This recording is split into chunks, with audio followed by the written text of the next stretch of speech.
The cold is the first thing she truly feels. Not the anticipatory chill of a bride, but the deep, invasive cold of dread. It seeps through the ridiculous layers of Italian silk and French lace, a dampness that has nothing to do with the manicured gardens outside and everything to do with the sterile ballroom she stands in. The dress is a cage of boning and pearls. Gideon had called it exquisite, a perfect frame for his perfect wife. He'd used the word asset once in a moment of unguarded honesty, and the sound had echoed in the hollow space behind her ribs ever since. An asset. That's what she is tonight. Isadora smooths a hand over the satin encasing her hip, the fabric whispering a lie of softness. She feels anything but soft. She feels brittle, like a pane of glass about to shatter.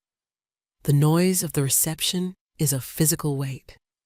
The clinking of champagne flutes, the low thrum of a string quartet, the murmur of voices discussing stock portfolios and summering in the Hamptons. It's a language she has learned to speak, but never to understand. Her own voice feels like a foreigner in her throat. She catches her reflection in the polished surface of a grand piano. A pale woman with haunted eyes trapped in a confection of white. The woman doesn't look happy.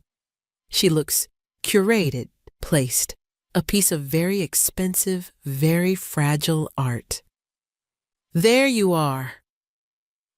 Gideon's voice is as smooth and hard as the marble floors. He slides an arm around her waist, his touch proprietary. Cool, he smells of expensive cologne and ambition.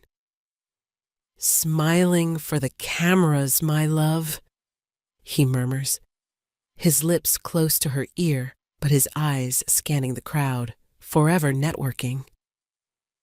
She forces the corners of her mouth to lift. It's a painful, unfamiliar, muscular arrangement. Of course, he gives her a squeeze. It is not affectionate. It is a reminder of their bargain. His world of glittering power and influence was impenetrable.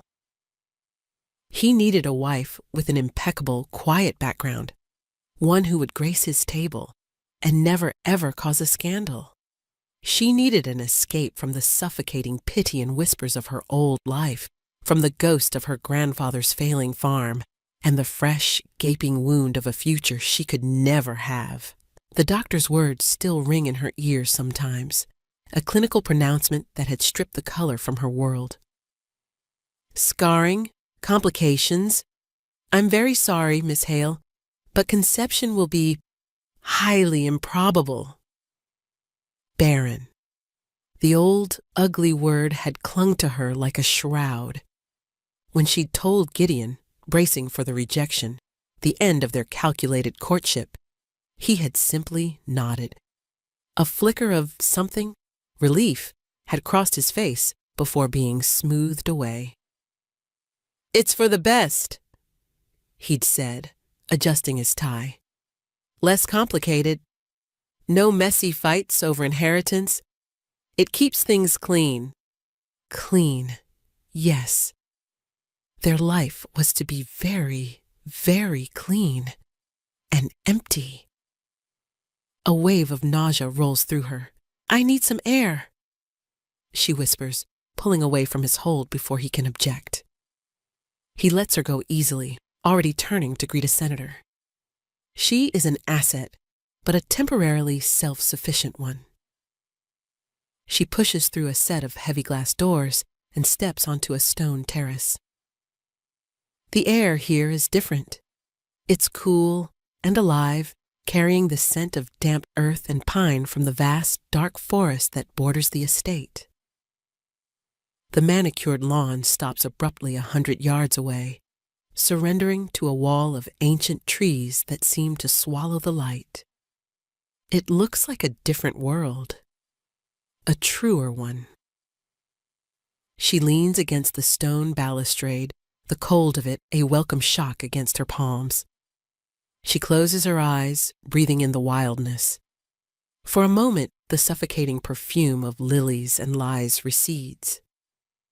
She thinks of her grandfather, a man who smelled of soil and sunshine, who taught her the names of the constellations. He would hate this place. He would hate the man she just married. A twig snaps in the darkness beyond the lawn. Her eyes fly open. She peers into the gloom, her heart suddenly beating a frantic, heavy rhythm against the cage of her ribs. Probably just a deer or a fox. The estate was known for its carefully managed wildlife. But the feeling that washes over her isn't one of simple surprise. It's primal. A cold spike of pure, undiluted fear. The feeling of being watched, hunted. She takes a step back toward the doors, toward the false, bright safety of the party. A blur of motion erupts from the tree line. It's too fast to be a deer, too large. A shape of pure, condensed night, moving with an impossible silent speed across the grass. It's not a man. It's not an animal she can name. It is simply predator. She has no time to scream. One moment, she is on the cold stone terrace, a bride in white. The next, she is airborne. An immense pressure envelops her, a vice of muscle and heat. The scent is overwhelming. Rain-soaked earth, ozone, and a raw, musky animal scent that fills her lungs and suffocates her thoughts. The world tilts, a dizzying collage of dark sky and darker trees. She feels the rough texture of fur against her cheek, the shocking strength of the arm. No, the limb that holds her. It isn't cruel, but it is absolute, unyielding. A growl rumbles against her so deep it feels like it's vibrating through her own bones. It's not a sound of aggression. It's a sound of possession. The lights of the reception hall, the prison of her new life, shrink behind her with terrifying speed. She is being stolen, spirited away into the deep, deep dark woods. Her pristine, clean, empty life is over. And as the blackness of the forest swallows them whole, her last coherent thought is not of Gideon. It's a single, hysterical question. What in God's name is happening? Consciousness returns in fragments. A scent first. Wood smoke, clean and sharp. Damp stone. And that same pervasive musk of wild animal. Then a sound. The gentle crackle of a fire. And something else. A low, rhythmic breathing nearby. Steady. Deep. Isadora keeps her eyes closed, a survival instinct she didn't know she possessed. She takes inventory. She's lying on something soft. Furs, maybe? She's warm. Someone has covered her. Her wedding dress is still on, but it's torn at the hem and stained with dirt. The cage is broken. She dares to open her eyes a fraction. She's in a cave, or maybe a cabin built into the rock. The walls are rough-hewn stone, the ceiling a dark expanse of timber. A small, contained fire burns in a stone hearth, casting flickering orange light across the space. And there, by the fire, sits her abductor. Her breath catches in her throat, a small, choked sound. It's a wolf, but that word is an insult to the creature before her. It is monstrously large, its shoulders as high as a man's waist. Its fur is the color of a starless midnight, thick and coarse. It sits on its haunches with a stillness that is utterly unnerving, its head raised, watching her. And its eyes, they are the color of amber, of old whiskey held up to the light, and they are intelligent, terrifyingly so. There is no mindless savagery in that gaze. There is thought, There is awareness. She sees a dark, matted patch on its flank, a long, deep gash that oozes sluggishly. It's injured. The thought registers with a strange, clinical detachment. Fear, cold and sharp, finally cuts through the fog of disorientation. This is a beast, a monster. It stole her. It could kill her in a second, tear her apart. She should scream, she should run. But then she hears it. Another sound, cutting through the crackle of the fire. A faint mewling cry. It's the sound of a baby. Isadora pushes herself up on her elbows, her gaze darting around the small, firelit space. There, in the corner, nestled in a hollowed-out log lined with the softest-looking pelts, is a bundle. And from it comes that tiny, distressed sound again. Her heart does a painful, wrenching lurch. A baby. Here, with this creature. Logic ceases to exist. The carefully constructed walls of her fear, the instinct for self-preservation, it all just crumbles. It is replaced by a force far older, far more powerful. A deep, aching need that has been carved into her very soul by its absence. The baby cries again, a thin, hungry wail that slices right through her.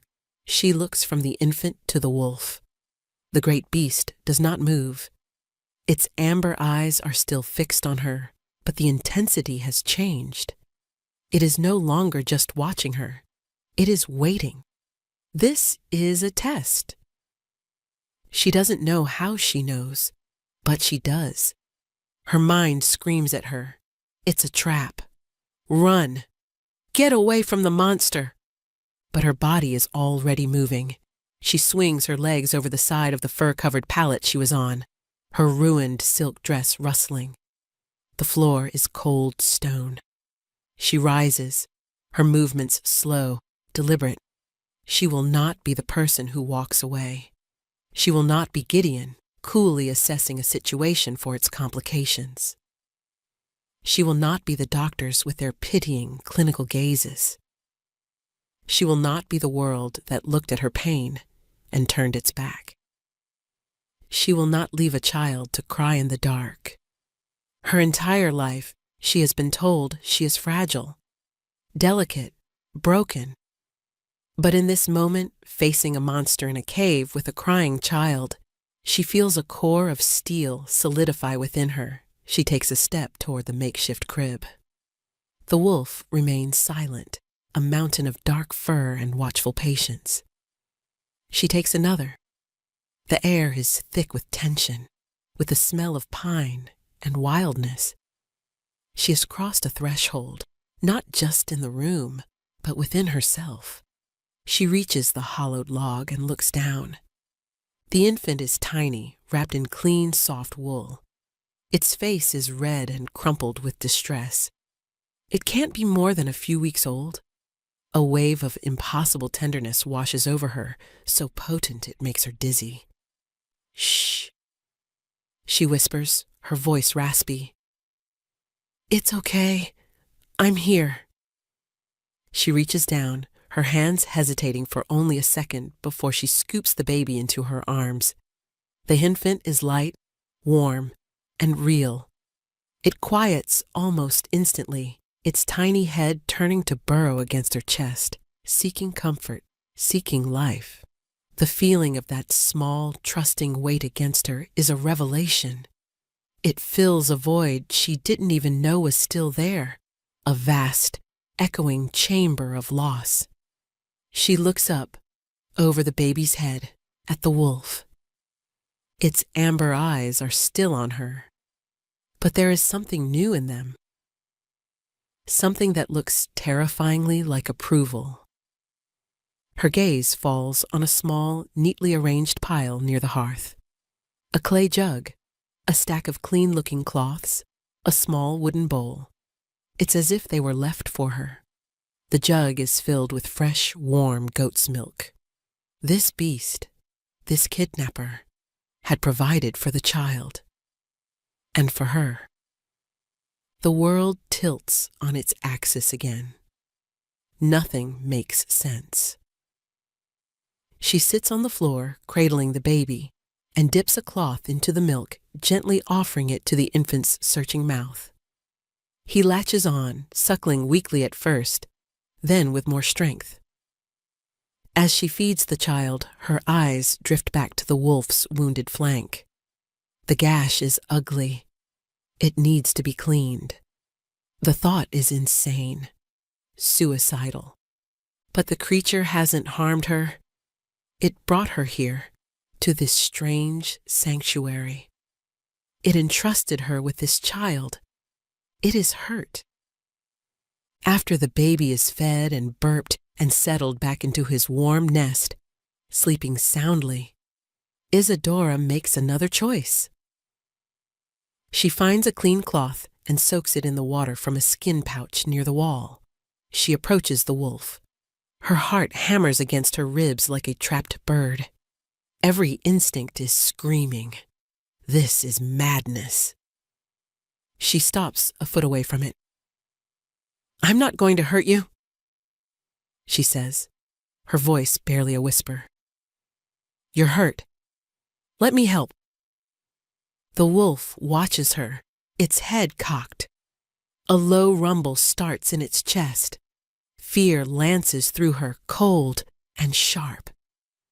She freezes, but the growl is not aggressive. It's questioning.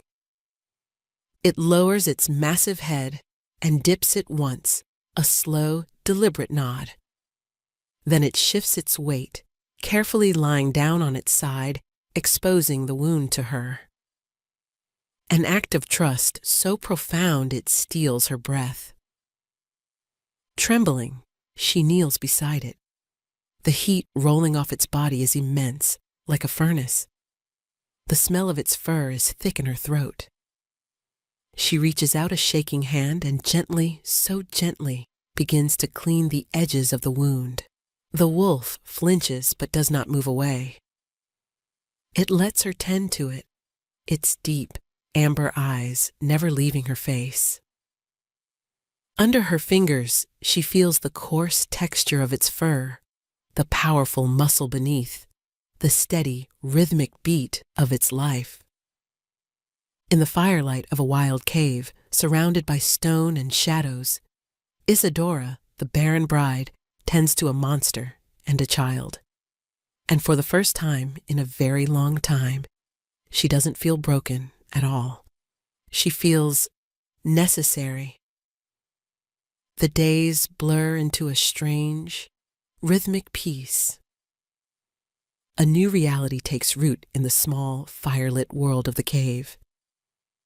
It is a life stripped down to its most essential elements: warmth, food, care. Sun rises and sets outside their stone sanctuary, marking time with shifting patterns of light at the entrance. A routine solidifies, unspoken but absolute. She wakes. She tends to the baby, who she has decided to call Orion in her mind. It's a good, strong name. A name her grandfather would have liked. She feeds him the goat's milk, which is replenished each morning in a fresh jug left silently at the cave's entrance while she sleeps. She changes him with the clean cloths that appear in the same mysterious fashion. She tends to the wolf. His wound is healing at an impossible rate. What should have taken weeks to close is already knitting itself together, the flesh clean and healthy. It's unnatural. Another piece of the puzzle that is her life now, a piece that she carefully sets aside without trying to solve. It's too big, too frightening to look at directly. The wolf is her silent companion, her guardian. She has named him too, in the privacy of her own thoughts. Zephyr. It feels right. It feels like him. He spends most of his time lying by the hearth, a mountain of dark fur and quiet vigilance. But he moves too. He will disappear for hours and return with a fresh rabbit or a brace of birds, leaving them near the supplies. He ensures they have wood for the fire. He is their provider, their protector, and he listens. At first, she only talks to Orion. She whispers stories to him as he sleeps, nonsense about constellations and brave knights. But her audience slowly expands. She finds herself talking to the silent wolf, her voice filling the quiet space. She talks because the silence is too heavy. She talks because she has been silent for too long.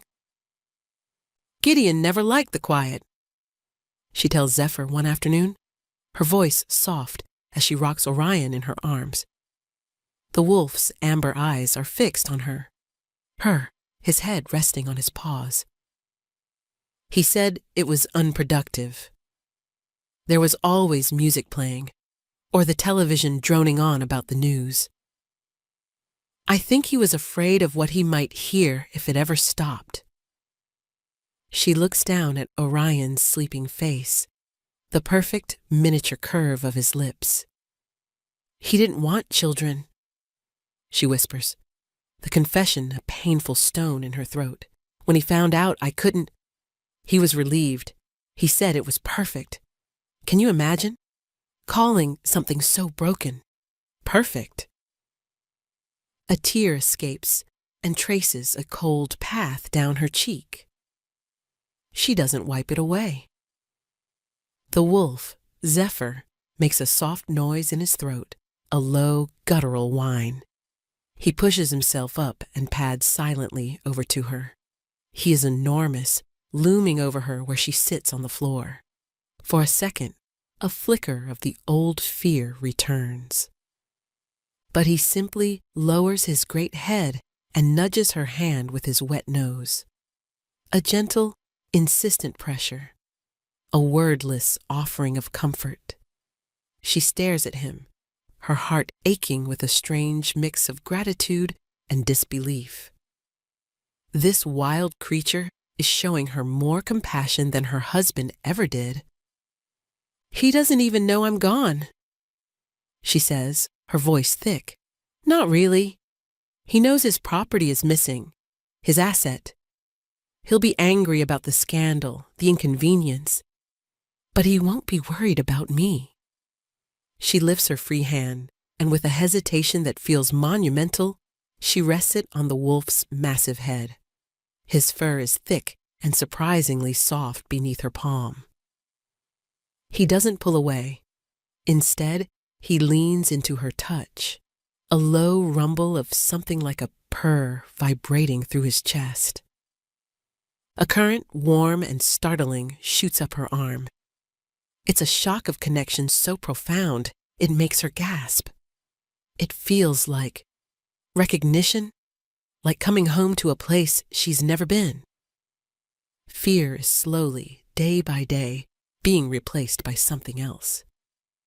Comfort, a deep, abiding sense of safety she has never known. She sleeps soundly at night, curled under the furs, knowing the great wolf is on watch. She is safer here, in a cave with a beast, than she ever was in a mansion with a man. One evening, a storm breaks over the forest. Thunder rattles the very stones of the cave, and lightning flashes, illuminating the world outside in stark, momentary tableaus of silver and black. Orion, startled by the noise, begins to wail, a high, terrified sound that no amount of shushing can soothe. Isadora rocks him, paces with him, sings to him, but he only cries harder. Zephyr gets to his feet. He approaches them, and instead of stopping, he gently nudges Orion with his nose. The baby, shocked, stops crying mid-wail. His tear-filled eyes fix on the wolf's huge, dark face. The wolf licks Orion's tiny hand, a quick, soft rasp of his tongue. And Orion giggles, a tiny, gurgling bubble of a laugh. He reaches out a chubby fist and grabs a tuft of the wolf's fur, completely unafraid. Isadora stares, speechless. Zephyr lies down beside them, a patient living mountain of warmth and comfort. Orion, still clutching his handful of fur, quiets completely, his breathing evening out as he drifts back to sleep, safe and secure between the woman and the wolf. Isadora watches them, her heart feeling too large for her chest. This is impossible. None of this is possible. The healing, the intelligence, the gentleness. This is no ordinary wolf. The thought is no longer something she can push aside. It is a certainty, solid and terrifying and wondrous. She doesn't know what he is, but she knows he is hers, and she is his. In some way she cannot comprehend. They belong to each other, her, the wolf, and the child, a strange, broken little family in the heart of the storm. And as she leans her head back against the cool stone wall, her hand still resting on Zephyr's warm fur, she realizes with a jolt that she isn't hoping for rescue anymore. She is terrified it might come. The peace is shattered by the sound of progress. The growl of an engine, distant at first, then closer. The unnatural crunch of tires on forest floor. Then voices, men's voices, sharp with impatience and authority. They are close, too close. Ice floods Isadora's veins. Her first instinct is to grab Orion, to hide. She looks frantically around the cave, but there is nowhere to go. It is a sanctuary, but also a trap. She looks at Zephyr. He is already on his feet, standing at the mouth of the cave. He is no longer the gentle, quiet companion. He is every inch the predator she first saw. His body is rigid, coiled like a spring. A low, menacing growl rumbles in his chest, a sound that vibrates through the very air. The fur along his spine is raised, making him look even larger, more formidable. His lips are pulled back from his teeth in a silent, terrifying snarl. His amber eyes are flames. Isadora! The voice cuts through the forest sounds. It's Gideon. It's a sound of ownership, of fury, not concern. A figure appears at the tree line, stepping into the clearing before the cave. Gideon. His expensive suit is rumpled, his perfect hair disheveled. His face is a mask of thunderous rage. Behind him, two other men in dark security uniforms flank him, holding high-powered rifles. Isadora, for God's sake! Gideon shouts, his eyes finding her in the dim light of the cave entrance. His gaze sweeps over her torn, dirty dress, the rustic cave, the sleeping baby in the makeshift crib. Disgust and fury wore on his features. What is this? What fresh hell is this? Did some backwoods degenerate do this to you? He takes a step forward. Zephyr's growl deepens, a promise of violence. Gideon finally sees him.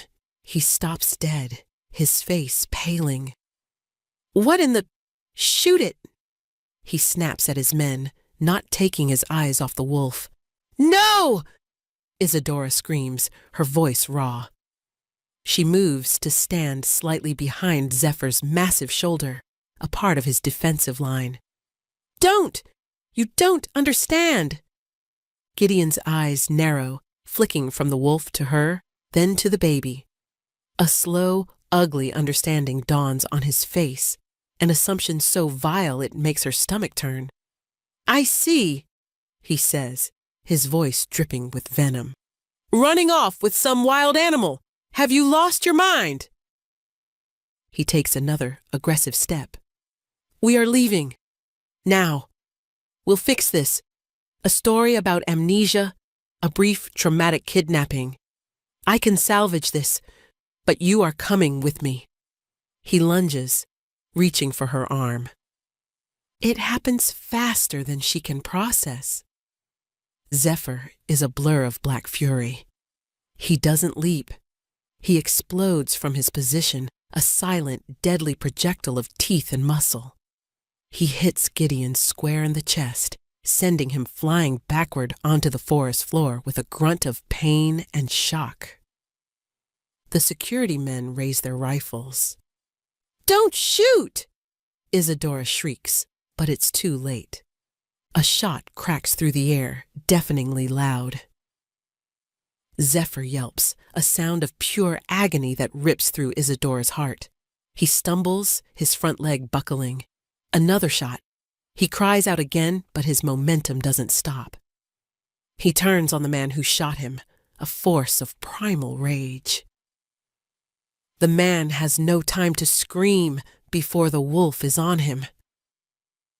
The other guard panics, firing wildly.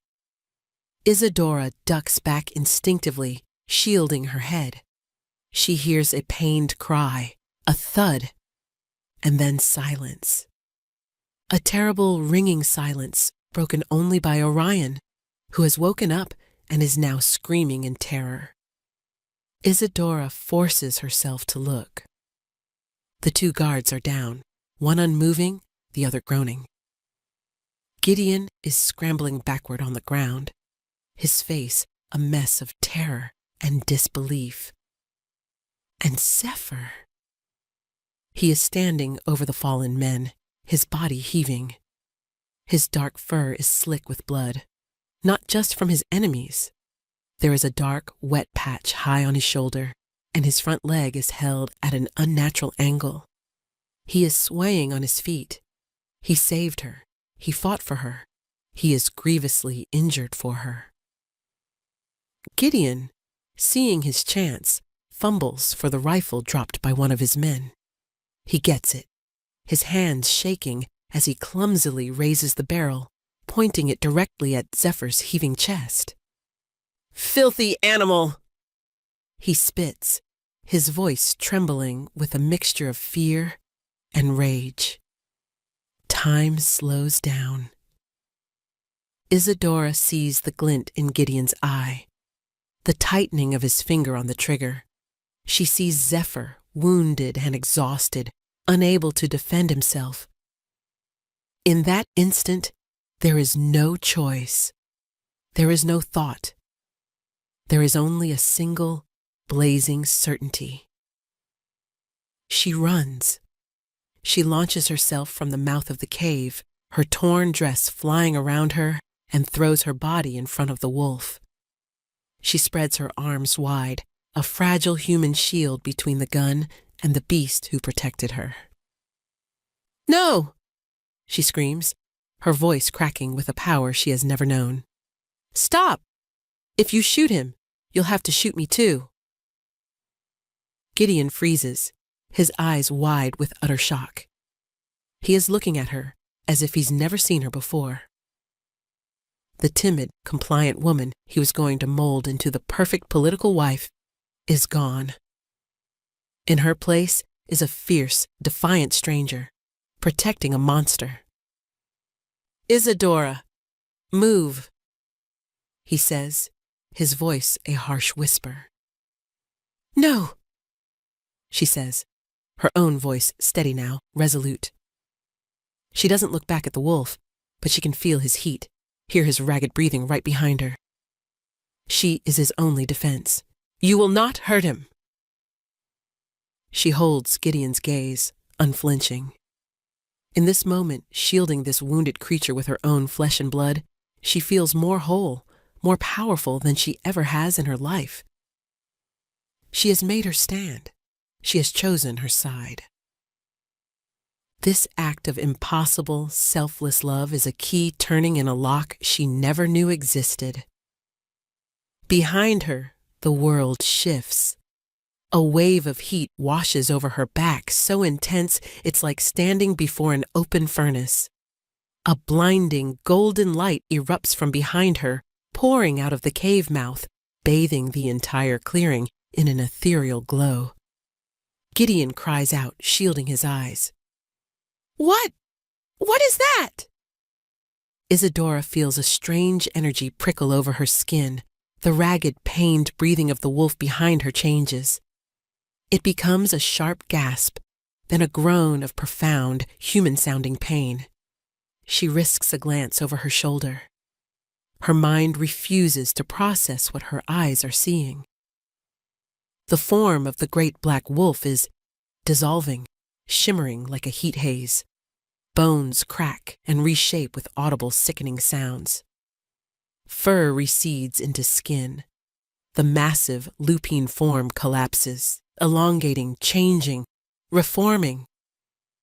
The light fades. And where the wounded wolf had stood, a man now lies sprawled on the stone floor of the cave. He is naked, his body lean and corded with muscle, littered with scars old and new. His dark hair is matted with sweat and blood. A raw, bleeding gunshot wound weeps on his shoulder. The same place the wolf was shot.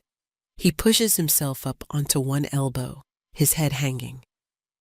He lifts his face, and Isadora's breath is stolen from her lungs. It is a face of harsh, beautiful angles, of strength and pain. And his eyes? They are the same eyes. The same intelligent, soul-searing amber eyes that have watched over her for days. It's him. It's Zephyr. Gideon makes a choked, terrified sound. He drops the rifle as if it has burned him and stumbles backward, his face a mask of primal horror. The man, Zephyr, fixes his gaze on Gideon. His voice, when he speaks, is a low, guttural rumble she somehow recognizes, a sound that resonates deep within her chest. He will not touch you again. The world has fractured into a million glittering, unbelievable pieces. Gideon doesn't wait for a second invitation. He turns and flees, crashing through the undergrowth like a panicked animal, his whimpering cries fading into the distance. The one conscious guard stumbles after him, and then there is silence again. But this time, it is a ringing, supernaturally charged silence. Isadora stands frozen, her back to the man in the cave, her mind a maelstrom of shock and denial. It's not possible. It's a hallucination, a trick of the light and trauma. But the ragged breathing behind her is undeniably human. The smell of blood is sharp and real. Orion's crying has subsided into small, hiccuping sobs. Slowly, as if moving through deep water, she turns. He is still there. Real, solid, a man. He is trying to push himself into a sitting position, his face pale and tight with pain. The gunshot wound on his shoulder is bleeding freely, painting a stark crimson trail down his chest. Zephyr.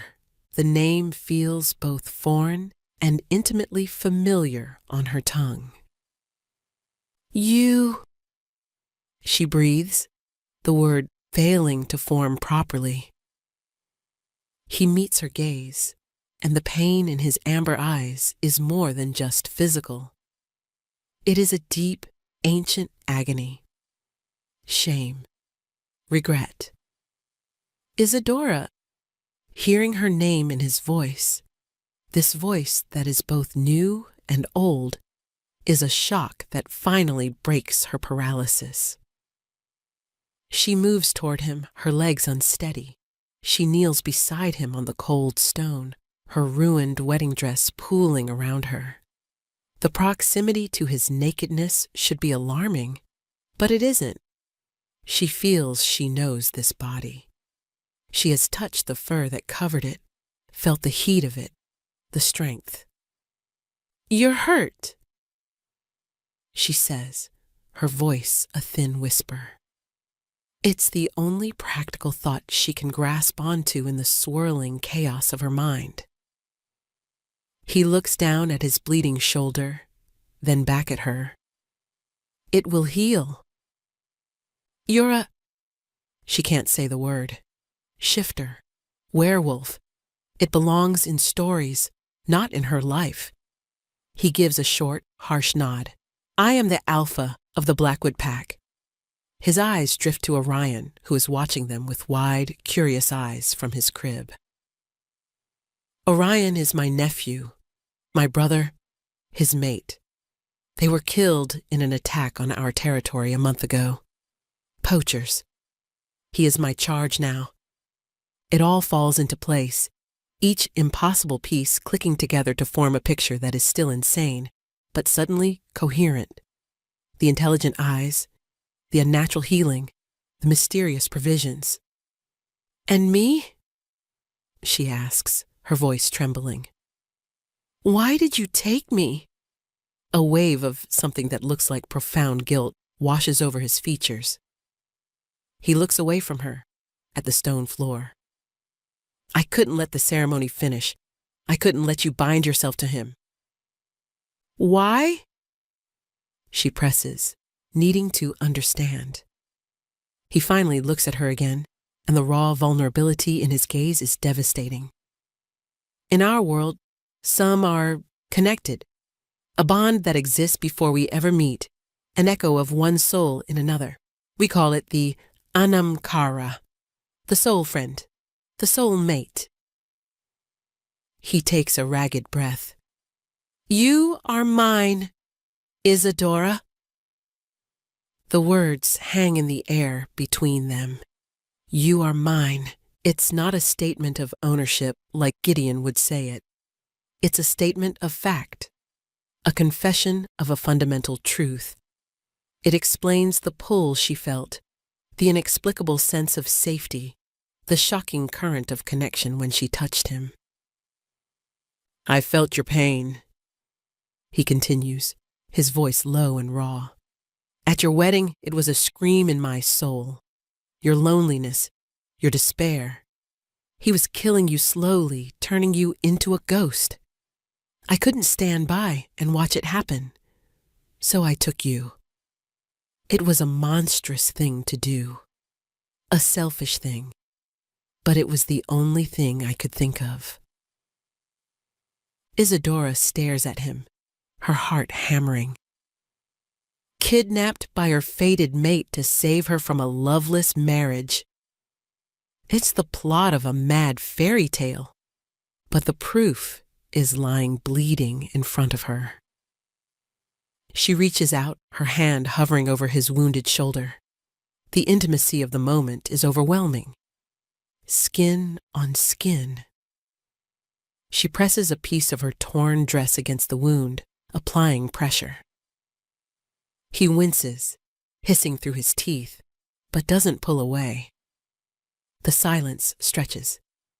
He is so close. The heat of his skin, the scent of him, ozone and pine, and something uniquely, elementally male. It's all so familiar. I'm a monster, Isadora, he says finally, his voice rough with self-loathing. I am not human. I am dangerous. I brought violence to your feet. You saw what I did. He tries to pull away from her, to put distance between them. You should go. When he's gone, you can go back. Tell them whatever you need to. You'll be safe.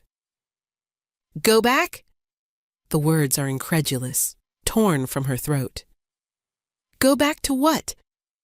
The strength she found when she shielded him rushes back, hot and fierce. She meets his gaze, her own eyes blazing. Go back to being an asset, a decoration, a barren wife in a clean, empty house? Go back to being a ghost? She shakes her head, a vehement final motion. No. I'm not safe for you. He insists, his voice pained. Safe? She gives a short, hysterical laugh. Zephyr, I have never felt safer in my entire life than I have this past week in this cave with you. She leans closer, her face inches from his. A monster wouldn't have left warm milk for a baby. A monster wouldn't have brought blankets when I was cold. A monster wouldn't have let me tend its wounds. You are not a monster. Her voice drops to a whisper, fierce and certain. You are the only one who ever saw that I was drowning. You're the only one who bothered to jump in. Tears well in his amber eyes, glittering like jewels in the dim light. I've watched you for months. He confesses, his voice breaking. From the edge of the woods. I was drawn to you, to the light in you that you tried so hard to hide. I didn't understand it, but I couldn't stay away. I love you, Isadora. I think I have since the first moment I saw you. The confession hangs between them, a beautiful, terrifying truth. She starts, her own voice thick with unshed tears. I feel it too. A connection. I didn't have a name for it. I just knew that when you were near, I wasn't alone anymore. Orion makes a small noise from his crib, a soft coo. They both turn to look at him. He's watching them, his little face calm, his eyes moving between the two of them. He is the anchor in their storm, the reason they are here. The shared glance is a current of understanding, of shared responsibility, of a future. When Isadora turns back to Zephyr, the last of her fear is gone, replaced by a certainty that is as deep and wild as the forest around them. Don't you dare push me away, she whispers. Don't you dare tell me to go back to a life that was never mine. My life is here, with you, with Orion. She leans in, closing the small distance between them. She frames his face with her hands, her touch gentle but firm. Do you understand? He just stares at her, his expression one of awe and disbelief, as if he is looking at a miracle. He gives a slow, shaky nod, and then she kisses him. It's not a kiss of passion, not yet. It is a kiss of sealing, a kiss of acceptance, a kiss that says, I see you, I choose you, all of you. His lips are soft, hesitant at first. Then they respond to hers, a gentle pressure that speaks of reverence, of a longing so deep it has shaped his very existence. It is a kiss that tastes of blood and tears and wood smoke. It is the kiss of coming home. 6 months later. The world is green and gold, bathed in the soft light of a late autumn afternoon. Isadora sits on the porch of a small, sturdy wooden cabin, her back against a warm log wall. The air smells of pine needles, drying leaves, and the distant promise of snow. She wears simple wool trousers and a soft, worn tunic, clothes made for living, not for being looked at. Her hair is loose, falling over her shoulders. She is tracing the rim of a warm mug of herbal tea, watching Orion. He is a toddler now, unsteady on his feet, his dark hair a wild mop. He chases a butterfly across the grass, his laughter a bright, happy sound that echoes in the quiet clearing. When he stumbles and falls, as he often does, a tiny pair of fuzzy black wolf ears pops out from his hair for a second in surprise before vanishing again. Isadora smiles. The casual magic of this place has become the beautiful, ordinary rhythm of her life. This cabin is their home. It's one of a dozen others nestled in a hidden valley, a thriving community that has welcomed her not with suspicion, but with a quiet, profound respect. They don't call her the human or the outsider. They call her the Alphas's heart, the woman whose compassion had anchored their Alpha, the woman who had shielded him with her own body. Her past life feels like a dream, a half-remembered story about someone else. Sometimes news from that world trickles in. One of the pack who works in a nearby town had mentioned an article Gideon Vance, the disgraced political hopeful, his career in ruins after a public breakdown, his frantic, unbelievable story about his fiancée's abduction by monsters becoming a punchline in the national news. He'd lost everything. His funding, his reputation, his perfectly curated future. Isadora felt nothing hearing it. Not satisfaction, not anger. Just a faint, distant pity for a man so trapped in his own gilded cage that he couldn't recognize a miracle when it was right in front of him. A pair of strong arms wrap around her from behind. A warm chest presses against her back. Zephyr. He rests his chin on her shoulder, his breath warm against her neck. He no longer looks like the haunted, wounded man from the cave. He is still scarred, still powerful, but the pain in his eyes has been replaced by a deep, steady calm, by happiness. He's getting fast, Zephyr murmurs, his voice a low rumble against her ear as he watches his nephew. He gets it from his uncle, she replies, leaning her head back against his shoulder. They held a ceremony a month ago. Not a wedding of contracts and assets, but a bonding. It was simple, held under a full moon by the lake. The whole pack was there. They'd clasped hands, and the pack elder had spoken of the Anamkara, of two souls finding their other half across worlds. There was no ownership in the words, only unity, balance, belonging. What are you thinking about? Zephyr asks, his thumb stroking her arm. She turns her head to look at him. His amber eyes are soft, filled with a love so potent it still makes her breath catch. I was thinking about how strange it is, she says softly. My whole life I felt wrong, broken. My inability to have children, this deep, aching empathy that everyone saw as a weakness, a vulnerability. I felt like I was flawed. She looks back at Orion, who has now abandoned the butterfly in favor of trying to stack two rocks.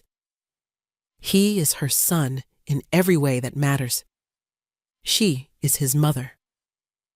But it wasn't a flaw, she continues, her voice filled with a quiet sense of wonder. It was a compass. My grief, my empathy, it was all pointing me here, to you, to him. The thing I thought was my greatest weakness was actually the only strength that mattered. It was the key. Zephyr tightens his arms around her, pressing a kiss to her temple. It was never a weakness, Isadora. It was your power. It's the power that saved me. Orion lets out a triumphant squeal, having successfully placed one rock on top of the other. He looks over at them, his face beaming, seeking their approval. Isadora's heart swells. Zephyr's arms around her. Orion's happy shout filling the air. The smell of the wild, untamed forest that was once a place of terror and was now the most profound sanctuary. This was not the life she had been resigned to. This was better. It was real and wild and messy and so full of love it felt like it might burst from her chest. She was not a fragile, barren bride in a sterile ballroom.